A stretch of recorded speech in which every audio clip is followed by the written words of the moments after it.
Oh yes, basically mugamba mutya banna Kampala banna Uganda kansubire muri stede baganda bange ciao kansubire muri bulungi Palaso asonda sente za Range Rover naye nga ate bana Uganda bamuwadde buswazi n'ebigambo ebikankana nga kwe batadde nga bagawira kino ne kiri Palaso abanukudde anti if you not my fan please tewetantala kuba nti oyogera kino nakiri kubanga zino Range Rover sente zensaba nzisaba bafani bange muruka ya Palaso yakwatibwa URA era nga bamubanja obukadde 10 bweddu Palaso wetogera talina sente yazikwa naziteka mu music agezako okudukira mu bafani bamugambye totumanyira sebo tetugenda kuba nti abamu ku Twitter bagenda maaso n'okuba nti bamwoca abalala bagenda maaso n'okuba nti basonda 1,500 mutwalo n'ebisikadde bwebityo bino okuba nti bitambula ate nga wetogera mchala mkulu amanyikidwa nga Spice Diana Hajala Namukwaya ali Nigeria yagenze n'abavuka aba B2C Soldier tetumanyi oba Anas Matuko muvuka sharpshooter amanyikidwa nga Mystery Mpola tukwaniriza ku mkutu gwa fiyo muganzo gumanyikidwa nga Uganda Mukamoli amanya nedobozi bamtantambi Jimso number rich boy Maxud Junior made in Uganda webale kwanto tamula nafe webale kwanto twagala gwewe natuwuliriza big up on yourself the one love webale kwanto twagala nnyo 24/7 no gamba nokutambula nelimoja Jimso kusobola kwanti antusako bichi ebitambula mu gwanga lyatu Uganda tusokere wa Palaso tusokere wa Spice Diana mulondeko tusobola kuba nti tutambula naye nga ate akamba twale wa King of the East one baddest Saka free boss yes the Joker made in Uganda bamuyita Payasi Kabaka Payasi Mulindwa Mayanja aka Palaso King of the East one look that style outer United States of America atengono ye tata dinali tata maisha na abana abalala betunaba kuba tutegeera Palaso emmotoka yagenda maaso kuba nti ekwatibwa aba URA omagite Uganda Revenue Authority nga kino kitongole kyekisoloza ebyemisolo mu ggwanga lyatu Uganda emmotoka eno yayitibwa mu ggwanga lya Kenya netuuka mu Kampala nekwatibwa mpola mu kukwatibwawo yayingira wano najivugako URA energy kwata nga kiteberezo kuba nti buli awo yali tasobodde kuba nti amalayo misolo emmotoka eno ne bagikwata Palaso emmotoka eno yajingiza last year nga tugenda mu kalulwawo mpola paka sawa zino sente zikyamulemeredde bamubanjako obukadde 10 bweddu sonolwekyo yagenze ku mukutu gwe ogwa Twitter Instagram kogata Facebook natandika ngagamba nti obalyawo bafani bange nkoze ekimala ngezeza kukola byenkola okusobola okuba nti nunula emmotoka yange kuva mu kitongole kya URA naye nga ate sofa bikyaganye simanyi na kyakola badde nsaba ayinayo omutwalo ayinayo ekyebiri ayinayo ekyetaano ayinayo olwasa genda mu maaso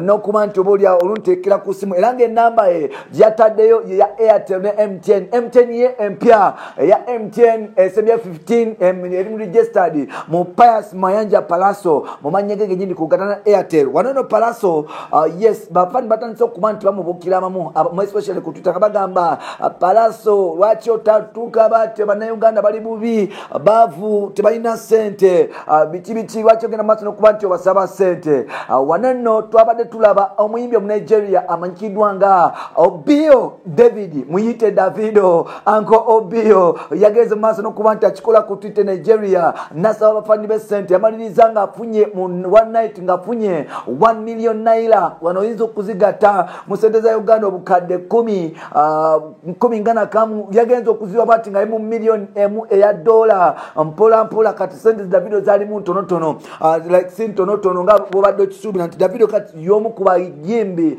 abatazido kuba na kasente ngayita mu lukujukuju mpola Palaso nayagezesa ko kuba nti akola ekintu kyekimu naye nga ate avayo agamba nti obalyawo temuli suppose comparing Pius Mayanja ku Obio David nti total Davido mu Nigeria ate Palaso mu Uganda so nga gamba nti bafani be abe Uganda bageze maaso nokuba nti akabirira ne bana Uganda n'abantu abanjawulo abasiima abantu bavudde ne bagamba nti Palaso yali yakoze ekintu ekityo When you relate such things, jukira nti emaruka ya musajja mukulu amanyikiddwa nga His Excellence the Ghetto Gladiator, One Bad Bobby Wine, yagenda mu maaso n'okuba nti ekwatibwa bulletproof tika, yagenda mu maaso n'okuba nti ekwatibwa era nga yasobola okuba nti egiwamba n'egitwala enakawa mu kukaaba okungi okwanamaddala bannayuganda bagenda mu maaso n'okuba nti basondera Bobby Wine sente era nga sente zagenda mu maaso n'okuba nti ziwera. Wano nno President Yoweri Kaguta Museveni, His Excellence President Yoweri Kaguta Museveni yasobola okuba nti akwatibwa ekisa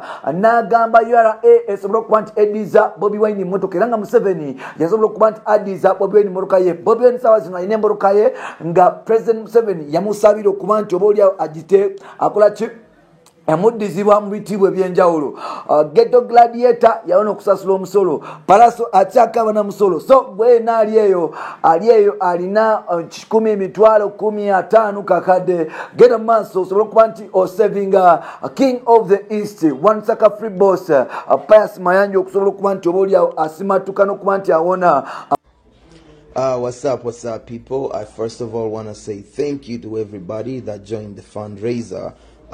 It's very amazing to see numbers grow upon your love. Thank you for reaching out. And my special message to all of you comparing me to Davido, because Davido did it and it doesn't matter. Listen, I'm dealing with my fans. If you're not my fan, please step back. This is for my fans. Atali fani wange oli wadembo kuddayo mukamoli bino tebikwatako n'ekirala bannange. This is a privilege. This is a privilege for my hard work. This is a privilege for me to giving you an outstanding performance throughout the years, for people that have appreciated. If you really appreciate amabanja agamutuse mu bulago agemotoka, yes mpola nga otuvuddewo ngenda kusaba tutambule mpola tusobole okuba tukyusa tugende mu system endala kutwale ewa mukyala mukulu amanyikiddwa nga Spice Diana Kogata ne B2C Soldier.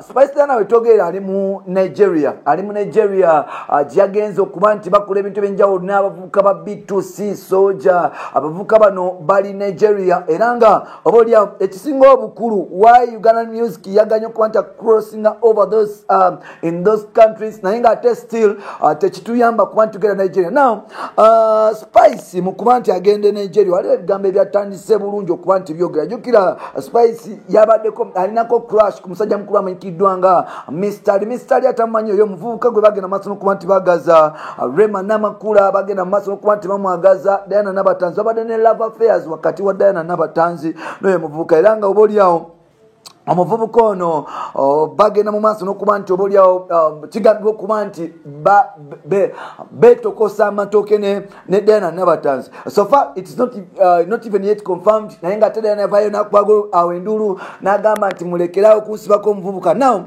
Mr. Lee ne Spice Diana bali Nigeria ate nga kiteebereza okuba nti obolyawo mukyala mukulu amanyikiddwa nga Spice yagenda maaso n'okuba nti agenda maaso n'okuba nti atega obunyeebwa omuvubuka ono amanyikiddwa nga Mr. Lee. Ekibuuzo kiri nti Spice anagenda mu maaso n'okuba nti asimatuka omukyala ono omuvubuka ono amanyikiddwa nga Mr. Lee oba nedda Spice anagenda mu maaso n'okuba nti asimatuka omuvubuka ono. Jukira nti buli mugenda mu ezo trips ez'enjawulo nga tewali kula nti tewali muntu asobola kuba nti akukwatamu mpolampola okusobola okuba nti akendeeza ku maanyi g'olina ebintu bigenda mu maaso n'okuba nti bikutabukako era nga sometimes omaliriza omesizi buli omu atunulidde Spice actions agenda okukola. Jukira nti Spice so far waliwo amangulire agagamba nti mbu agenda mu maaso n'okuba nti yesiba ku muvubuka amanyikiddwa nga Walukago Shafik aka Fik Famike okugezaako okuba nti agenda mu maaso n'okuba nti amudatinga mpolampola newankubadde nga ate Fik Famike agenda mu maaso n'okuba nti amulirako eswaga n'okuba nti amubaddala. Ekibuuzo kiri nti lwaki Spice buli kaseera yeyeegomba abasajja?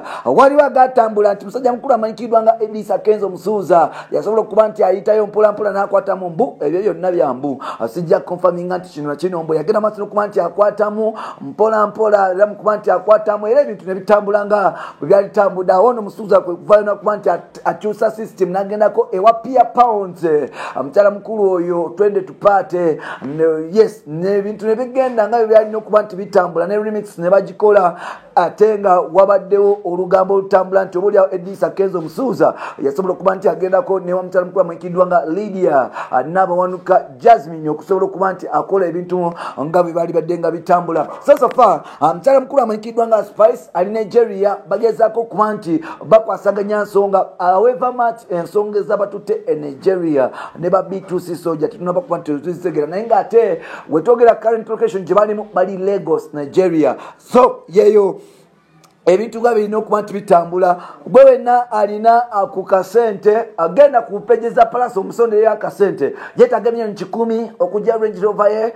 So gwe oba alina y'akasente muganda wange genda osobole okuba nti otasa superstar waffe asobole okuba nti yenunula newankubadde ng'ate bannayuganda mugenda mu maaso n'okuba nti muwa buswazi mumuwa bucolo obutasobola kuba nti bujjawo Range Rover. Twetaaga $1,000,000 kyokka mwe muhakatusonako $60,000 zokka muli babi nnyo bannayuganda naye ng'ate mwena abasonze mwebale kuba nti mukikola mugere mu maaso n'okuba nti mutaasa omusajja kubanga embeera si nnungi. Myaka 2 omuyaayi takola bivulu baabigala ate tubadde tusuubira January baabo baleese zibbomu batandise okuba nti bazikuba asosofa ebivulu mu Uganda.